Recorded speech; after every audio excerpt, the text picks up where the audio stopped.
ముంబైలో ఉన్న తురక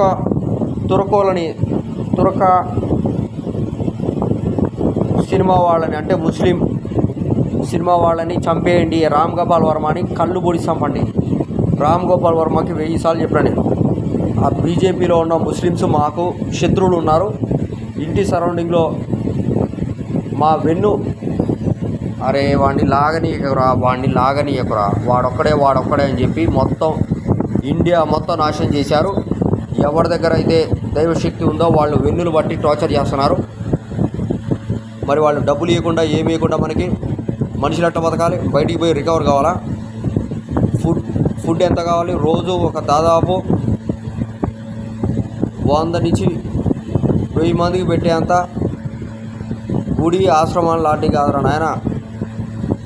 క్వాలిటీ ఇన్ని చేస్తేనే వాళ్ళు చేసిన దానికి రికవర్